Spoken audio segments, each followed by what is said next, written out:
राम राम सा नमस्कार साथियों। हमारे बीच में हैं डॉक्टर अशोक चौधरी जी, जो जैलन हॉस्पिटल के अजमेर के प्राचार्य रहे हैं, अधीक्षक रहे हैं और मनोरोग चिकित्सा के आप विशेषज्ञ हैं। तो सर, किस तरीके से मनोरोग चिकित्सा की उपज है, क्या समाधान है और किस तरीके से केस लगातार जो बढ़ रहे हैं उनके ऊपर एक चिंतन आपका। एक जनरल हॉस्पिटल को कभी हम सर्वे करते हैं तो सबसे ज़्यादा मरीज़ मनोरोग के ही होते हैं। मनोरोग को हम पागलपन से जोड़ते हैं, जो कि हमारा बहुत कम हिस्सा होता है। अधिकतर तो जो जनरल बॉडी कंप्लेंट्स हैं वो सारी की सारी साइकेट्री में आती हैं और लोगों को पता भी नहीं चलता है, तो वो प्रॉपर ट्रीटमेंट उनका नहीं हो पाता है और वो लाइलाज सी या हमेशा दवाई लेने की सी आदत पड़ जाती है। तो मानसिक परेशानियां सबसे ज़्यादा एक जनरल हॉस्पिटल में सबसे ज़्यादा पाई जाने वाली किसी भी विभाग की बीमारियों में नंबर 1 है। मेडिसिन से भी ज़्यादा है, सर्जरी से भी ज़्यादा है, ईएनटी से भी ज़्यादा है, कार्डियोलॉजी से भी ज़्यादा है। सर, इसकी मनोरोग की ये दशा कैसे आती है? मनोरोग की दशा आने में कुछ फैक्टर होते हैं जी, जैसे जेनेटिक्स है, माता पिता का असर बच्चों में भी आएगा, फैमिली सोशल फैक्टर्स हैं, समाज की जो भी टेंशन्स हैं, जो भी गाइडलाइंस हैं, जो भी उनके जो कायदे कानून हैं, उनकी वजह से भी स्ट्रेस बनता है। जिस समाज में रह रहे हैं वहाँ शांति नहीं है तो उसका असर भी मनुष्य पे पड़ता है। फैमिली के अंदर टेंशन्स हैं तो उनका असर भी मनुष्य पे पड़ता है। फिर अभी आजकल एक और कंसेप्ट आ गई, आपके शरीर में कुछ डेफिशिएंसीज हैं जी। विटामिन डी डेफिशिएंसी बहुत कॉमन है, विटामिन B12 या मेथिकोबालामीन डेफिशिएंसी बहुत कॉमन है। विटामिन बी कॉम्प्लेक्स के जितने भी जो कंपोनेंट्स हैं उनकी कमी से भी प्रॉब्लम होती है जी। फिर तनाव तो एक मुख्य कारण है ही, क्योंकि इसमें आपकी व्यक्ति की खुद भी पर्सनैलिटी जिम्मेदार होती है। किसी व्यक्ति को की टांग कट जाए वो सुसाइड नहीं करता, कोई 2 शब्द अगर सुन ले, तीखे शब्द सुन ले, वो सुसाइड कर लेता है। इसका मतलब उसकी मानसिक शक्ति बहुत कमज़ोर हो चुकी है जी। किस तरीके से सर जो मनोरोगी होते हैं, क्या विशेष रूप से उनके लक्षण होते हैं कि जिससे मनोरोग का पता चले या उसकी कैटेगरी निर्धारित हो? हमारे यहाँ मुख्यतः 4 तरह के मनोरोगी होते हैं जी। एक तो माइनर मेंटल डिसऑर्डर जिनको कहते हैं, जो कि न्यूरोटिक डिसऑर्डर कहलाता है जी। दूसरा मेजर मेंटल डिसऑर्डर जो ज़्यादा एक्साइटेड होते हैं, जैसे mania, schizophrenia, severe depression, post traumatic stress disorder, या कई परिस्थितियाँ ऐसी होती हैं जो हमें मेजर मेंटल डिसऑर्डर या साइकोसिस प्रोड्यूस करती हैं जी। कुछ परेशानियाँ ऐसी होती हैं कि जो जिसको पर्सनैलिटी डिसऑर्डर कहते हैं। हर व्यक्ति का व्यक्तित्व तो अलग अलग होता है, आपका अलग है, मेरा अलग है, मैं कम बोलता हूँ, आप ज़्यादा बोलते हैं। एक व्यक्ति है जो जिसके अंदर जो एंटी सोशल एक्टिविटीज़ में इन्वॉल्व है, एक व्यक्ति ऐसा है कि जो बहुत ज़्यादा एंग्जाइटी और टेंशन में रहता है। तो हर एक व्यक्ति की परेशानियाँ अलग हैं। तो साइकेट्रिक डिसऑर्डर चाहे पर्सनैलिटी की वजह से हो, चाहे न्यूरोसिस की वजह से, साइकोसिस की वजह से, इन सब के अंदर व्यक्ति खुद भी जिम्मेदार होता है जी, क्योंकि वो अपने उसके अंदर इतना मानसिक शक्ति नहीं कि वो उसके अनुसार अपने को डाल पाए। मनोरोग के क्या लक्षण हैं? न्यूरोसिस हमारा मेजर पार्ट है जी। ऊपर से लेके नीचे तक, सिर दर्द से लेकर के बाल झड़ने से लेकर के आँखों की दर्द रहने, आँखों की डोलों पे दर्द रहने या सिर दर्द रहने, मुंह सूखना, घबराहट होना, पैल्पिटेशन फील होना, चेस्ट पेन फील होना, बार बार मोशन जाना या कॉन्स्टिपेशन ज़रूरत से ज़्यादा होना, हाथ पाँव में कमज़ोरी महसूस होना या टूटा हुआ महसूस होना, ये तो एक बहुत कॉमन से लक्षण है जी। जो फिर इसके अलावा कुछ व्यक्ति ज़रूरत से ज़्यादा डर रहता है, जिसको फोबिया कहते हैं। कुछ लोगों में ये होता है कि भाई जो मैंने सोच लिया वही होना चाहिए, सेमनेस। वो अपने आप को किसी भी स्ट्रेसफुल सिचुएशन में ऐसी स्थिति में आते हैं, जो विचार उनके मन में आ गया वो निकाल नहीं पाते। उसकी वजह से जैसे मेरे मन में आया कि मेरे हाथ गंदे हैं, मैं बार बार वॉश बेसिन पे जाता हूँ और मैं बार बार हाथ देता हूँ। लेकिन फिर भी साइकोलॉजी बनी कि फिर भी नहीं? ये है, एक बार वापस धो लो यार, क्या फ़र्क पड़ता है। कुछ व्यक्तियों को ऊंचाई से डर लगता है, कुछ व्यक्तियों को भीड़ में डर लगता है, कुछ व्यक्तियों को दूसरों के सामने बोलने में डर लगता है।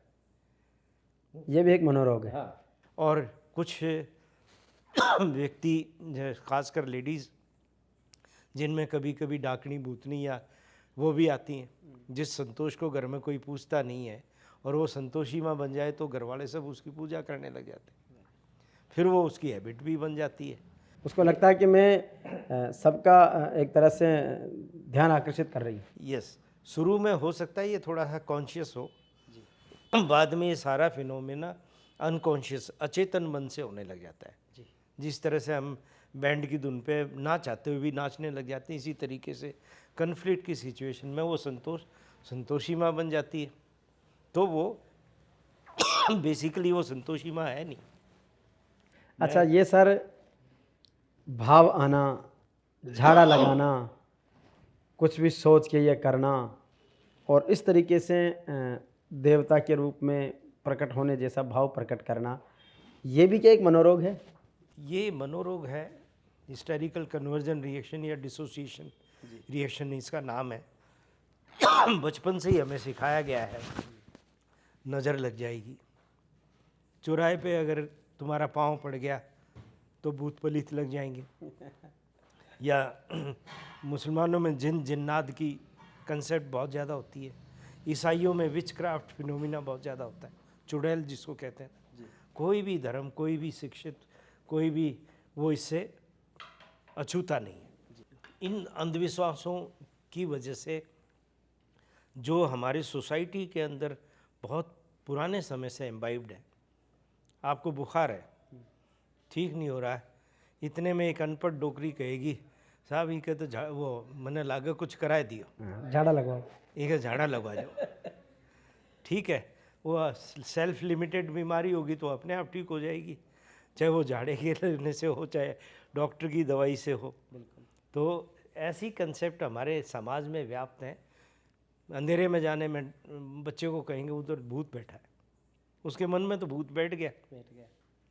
और चौराहे पे पाँव पड़ गया या गलत दिशा में आप चले गए, ये सब चीज़ें अंधविश्वास हमारे सोसाइटी में बचपन से ही डाली जाती हैं जी, और जिनका बड़ा ख़राब असर हमारी मेंटेशन पर होता है। अंग्रेज़ों में तो भैरव जी बालाजी नहीं आते, उनमें संतोषी माँ नहीं आती।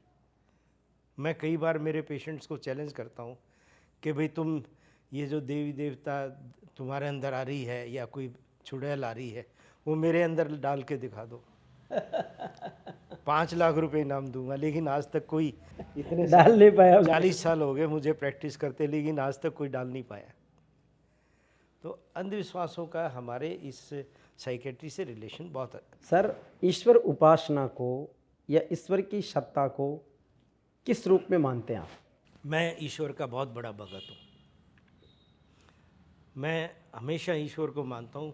हर मरीज़ के लिए जब वो सामने बैठा होता है तो उससे मैं विनती करता हूँ भगवान इसको ठीक कर दे, लेकिन अंधविश्वास नहीं मानता।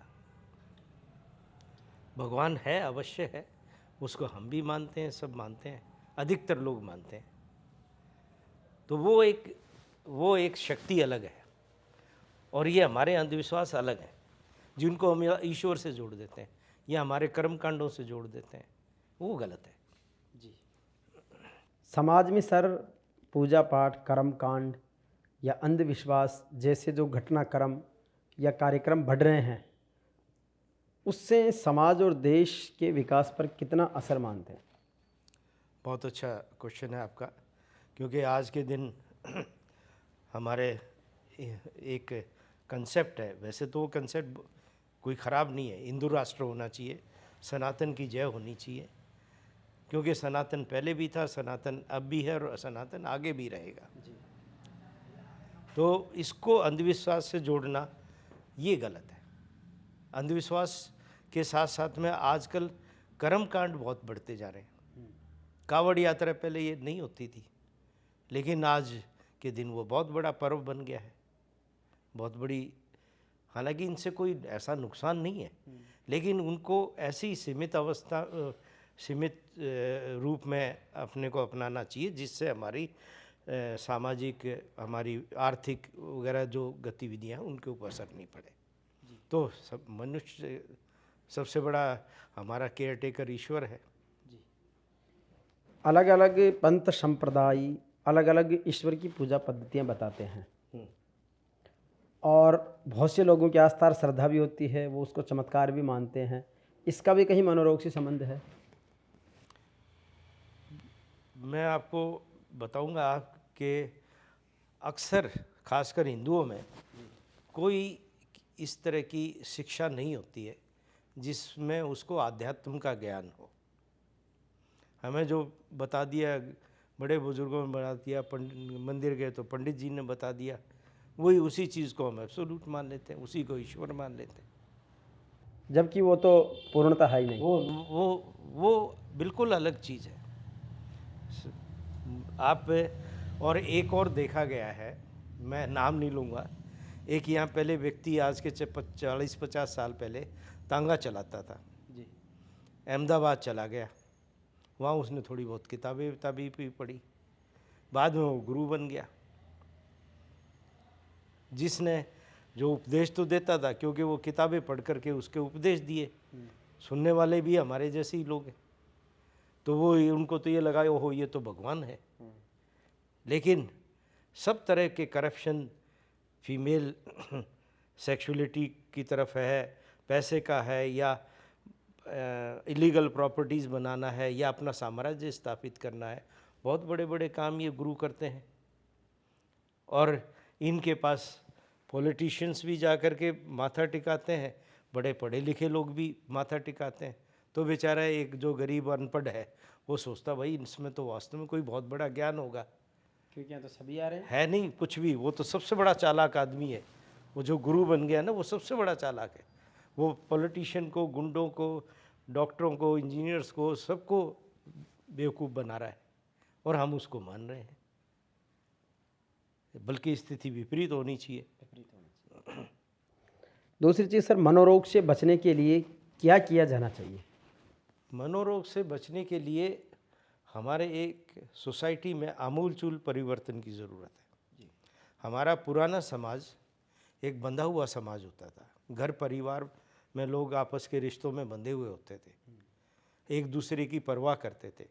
जब भी कोई स्ट्रेसफुल सिचुएशन होती थी तो आदमी बैठता था 5 आदमियों में, और वो समस्या के निवारण में काफ़ी हद तक मददगार थे।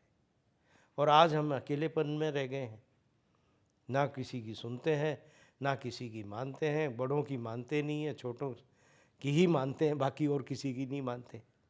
या सबसे बड़ा एक आज का दिन है मोबाइल। मोबाइल एक हमारी एक मानसिक विकार बन चुका है, अगर मेरे पास मोबाइल नहीं कहीं दूसरी जगह रखा रह गया तो मेरे में बेचैनी पैदा हो जाएगी। इसको नोमोफोबिया कहते हैं। इंटरनेट एडिक्शन आजकल बहुत देखने को मिल रहा है। गेम्स बहुत खेलते हैं बच्चे, बड़े भी खेलते हैं। गैम्बलिंग इंटरनेट पे होती है। पोर्न वीडियोस वगैरह हैं, ये बहुत ज़्यादा यंग बच्चों में आदत पड़ चुकी होती है। तो ये हमारी आज की सिचुएशन ऐसी है कि जो हमें मानसिक परेशानियों की तरफ ले जा रही है। एकाकी परिवार है, कोई सपोर्ट देने वाला नहीं है, साइकोलॉजिकल सपोर्ट। सब एक अंधी रेस में, पैसे की रेस में है, और किसी के पास समय नहीं है दूसरों को बात करने का।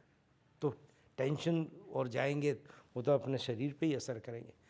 ये सिर्फ ऐसा नहीं होता है, जिस प्रकार से मेरे हाथ पे चोट किसी डंडे से लगती है, इसी प्रकार से कोई कन्फ्लिक्ट या कोई स्ट्रेस मेरे दिमाग पे असर करता है, जिससे इसके न्यूरोट्रांसमीटर जो इसके रस हैं, जैसे epinephrine, norepinephrine, sertraline, 5 hydroxytryptamine, dopamine, ये अंदर ऐसे हार्मोन्स हैं जो कि ब्रेन को एक्टिव रखते हैं और पूरी बॉडी को संचालित करते हैं।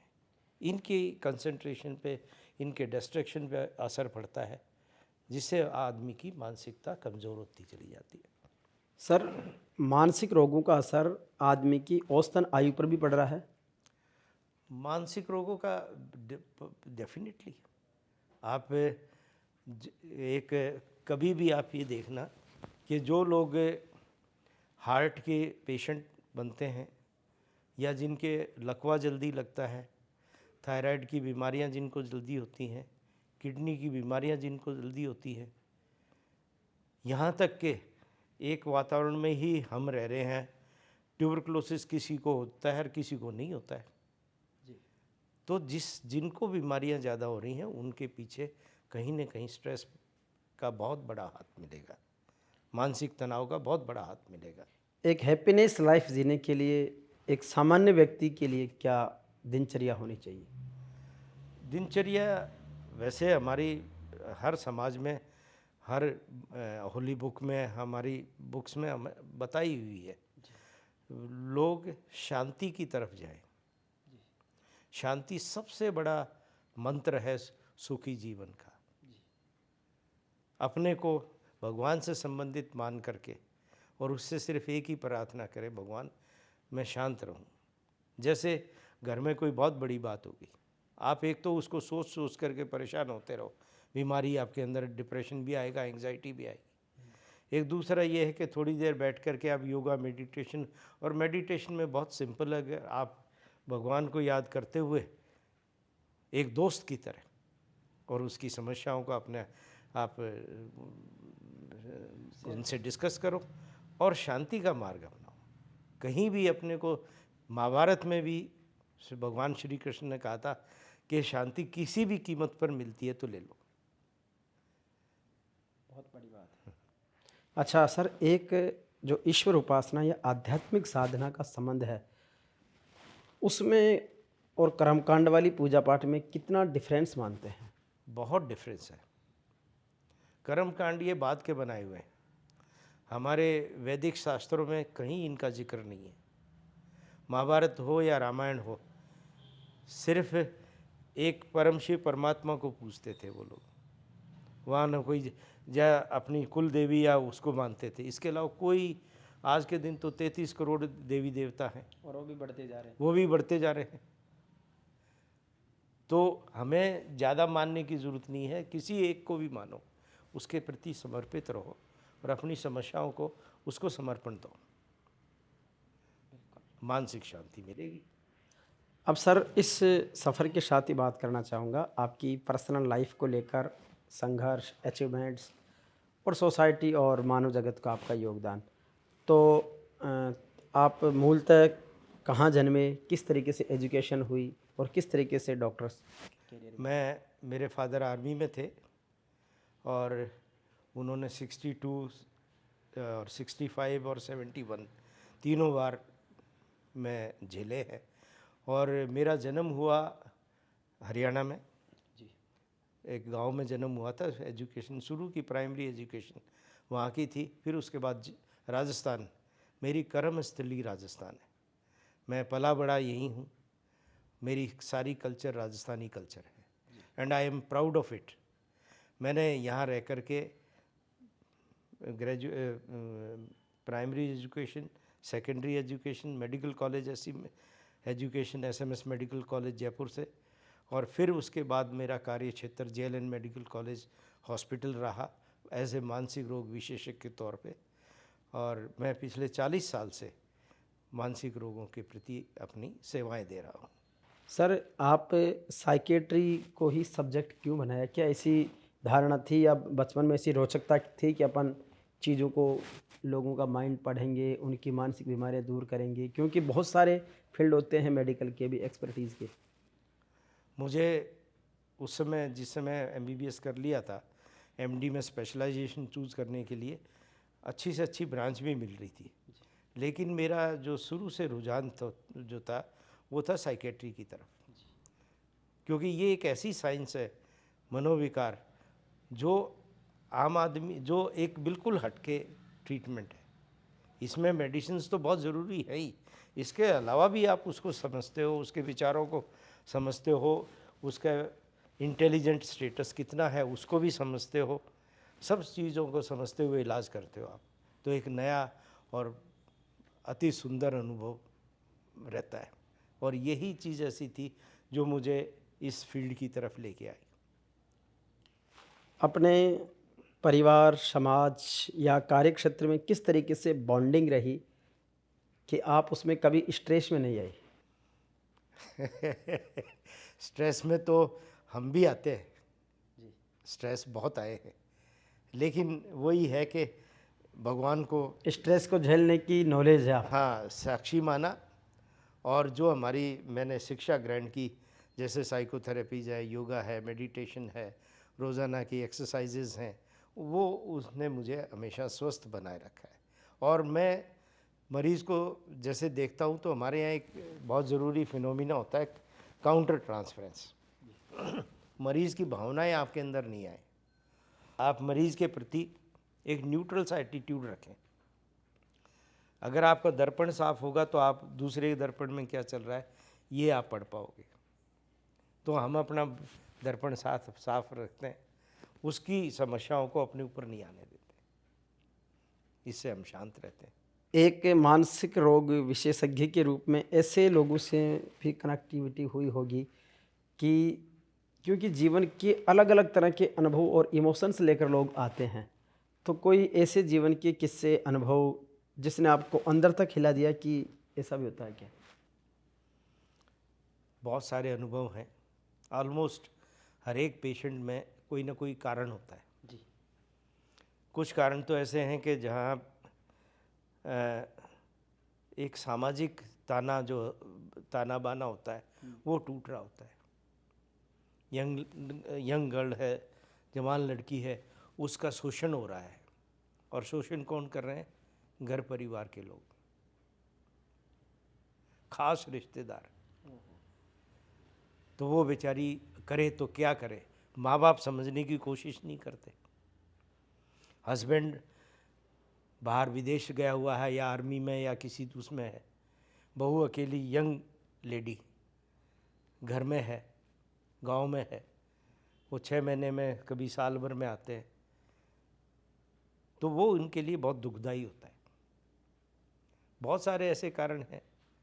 हम जैसे मेरे बच्चे में क्षमता कम है, इंटेलिजेंस या कम है, और मैं उसको डॉक्टर बनाना चाहता हूँ, पैसे फेंकता हूँ, डॉक्टरी भी पास करवा लेता हूँ, लेकिन वो अल्टीमेटली क्या करता है कि वो कोप अप नहीं कर पाता है। कोटा के अंदर या किसी भी इंस्टीट्यूट्स में जो अभी सुसाइड्स हो रहे हैं, इसमें सबसे बड़ा कारण भी यही है कि जिस बच्चे की इतनी कैपेसिटी नहीं है, इतनी उसकी बुद्धि प्रखर नहीं है कि वो डॉक्टरी या इंजीनियर या कोई और प्रोफेशनल कोर्स की तरफ जा सके, लेकिन पेरेंट्स की ज़िद है कि उसको डॉक्टर, इंजीनियर या कोई और हाई प्रोफेशनल बनाना ही बनाना है।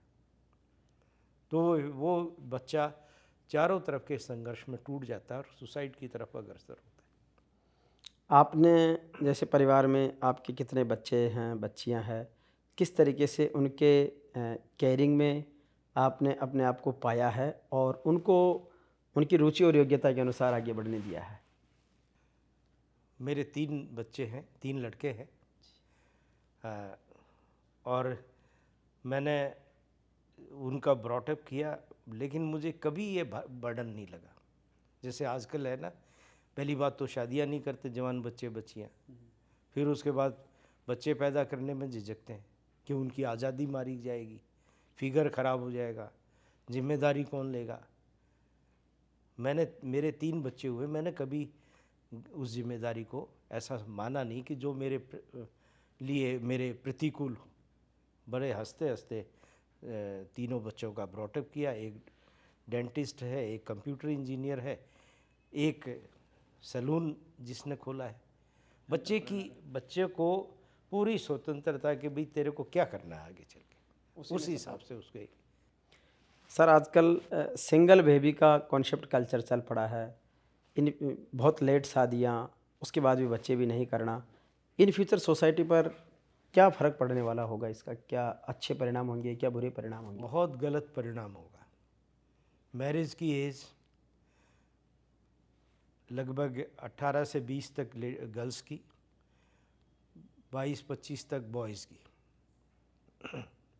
लेकिन आज के दिन वो मैरिज की एज भी 30 साल 32 साल होने लगी, दोनों लड़के और लड़कियों में। लड़कियों की जो रिप्रोडक्टिव कैपेसिटी वो 35 के बाद कम होने लग जाती है जी। और तो वो बच्चा पैदा करने की भी जो उनकी क्षमता है वो भी कमज़ोर पड़ने लग जाती है। आजकल जगह जगह IVF सेंटर खुल रहे हैं। तो ये एक तो लेट मैरिज कर रहे हैं बच्चे, फिर बच्चे पैदा नहीं कर रहे हैं, या एक बच्चा पैदा कर लिया तो बहुत बड़ी बात मानते हैं। हमारे देश में पढ़े लिखे बच्चे कम होते जाएंगे और जाहिल और गंवारों की पॉपुलेशन बहुत ज़्यादा हो जाएगी, जो कि हमारे आने वाले कंट्री के लिए, हमारे देश के लिए कि बहुत बड़ी समस्या बनेगी। पढ़े लिखे अच्छे संस्कारों वाले कम होंगे, उत्पात वाले ज़्यादा होंगे। तो आप सोचिए क्या होगा। जितनी भी यूरोपियन कंट्रीज़ वगैरह हैं या अमेरिकन या जो डेवलप कंट्रीज़ हैं, इनमें ये समस्या आ चुकी है। बच्चे बहुत कम हैं, यंगस्टर्स बहुत कम हैं, बूढ़े बूढ़े ही सारे रह गए। तो उनकी कैपेसिटी कमज़ोर हो गई है। देश का विकास एक स्तर तक तो जा चुका, लेकिन उनको मेंटेन करना भी भारी पड़ रहा है। ये समस्या हमारे यहाँ भी आएगी। जी।